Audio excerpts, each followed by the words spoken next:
NVIDIA's RTX 50 series Blackwell GPUs have finally arrived, and there's a lot to unpack.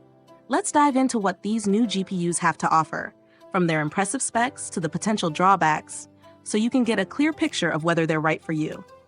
First, let's talk about the key models in the lineup. The RTX 50 series starts with the 5090, which comes in at a hefty price of $2,000.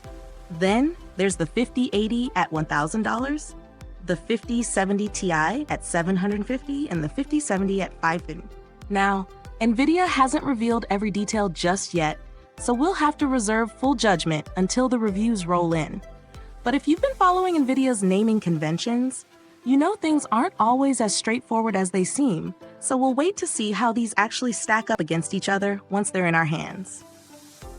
One of the biggest selling points of these new GPUs is the leap in memory. NVIDIA is moving to GDDR7 memory, which they say is crucial for the kind of performance you're going to see with these cards. On top of that, NVIDIA is doubling down on AI and machine learning features, with improvements that they say are key to achieving the kind of performance jumps we're seeing in these models. The RTX 5090, for example, features a massive 21,760 CUDA cores and 32 gigabytes of GDDR7 memory. For comparison, the 490 had just 16,384 CUDA cores and 24 gigabytes of GDDR6X memory. So there's definitely a huge difference in power here, but the real-world impact will be something we'll have to test once we can run these cards through their paces. As for the rest of the lineup, the 5080 comes with 16 gigabytes of GDDR7 memory, while the 5070 Ti and 5070 have 12 gigabytes of memory. These configurations should give NVIDIA a broad range of options, depending on your needs and budget. But let's not get too caught up in the numbers just yet. Performance is always a hot topic when it comes to GPU reviews, and NVIDIA claims the 5090 will outperform the 490 by over 2x in certain tests, such as Cyberpunk and Black Myth, using full ray tracing and DLSS. The catch here is that NVIDIA's using a new feature called multi-frame generation, MFG, which generates multiple frames from a single rendered frame. This can lead to a boost in frame rates, up to 8x over traditional rendering, but we'll need to take a closer look to see if these claims hold up under real-world conditions. One feature that's bound to grab attention is the new memory bandwidth.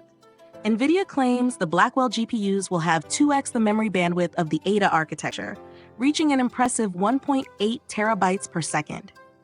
They're also claiming 2x the ray tracing teraflops, which should lead to smoother, more realistic visuals, especially in graphically demanding games. These are big promises, but the proof is in the testing, and we'll be diving into that once we get our hands on the cards. In terms of cooling, NVIDIA has made some interesting design choices. The RTX 5090 has a vapor chamber cooling solution with multiple heat pipes, which should help manage the heat output from these powerful cards. NVIDIA has also redesigned the cooler to improve airflow, with a focus on making the card thinner and more efficient without sacrificing cooling performance. This is a much-needed improvement over previous designs, where cooling could be a challenge for users, especially when overclocking. But as with any new technology, there are some concerns.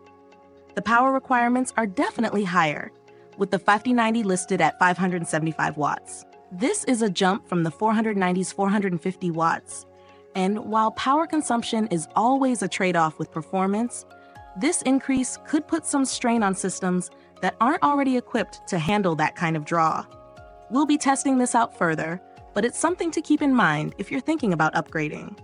In terms of availability, the 5090 and 5080 are set to hit shelves by January 30th, while the 5070 Ti and 5070 will arrive in February. If you've been eyeing an upgrade, these new models might be worth waiting for, but it's important to consider whether the performance gains justify the higher prices. Overall, NVIDIA's RTX 50 series Blackwell GPUs are shaping up to be a powerful lineup, with major improvements in AI, performance, and cooling. If you're in the market for top-tier gaming or creative workstations, these cards could be exactly what you're looking for. However, with the higher power consumption and premium prices, they might not be the best fit for everyone.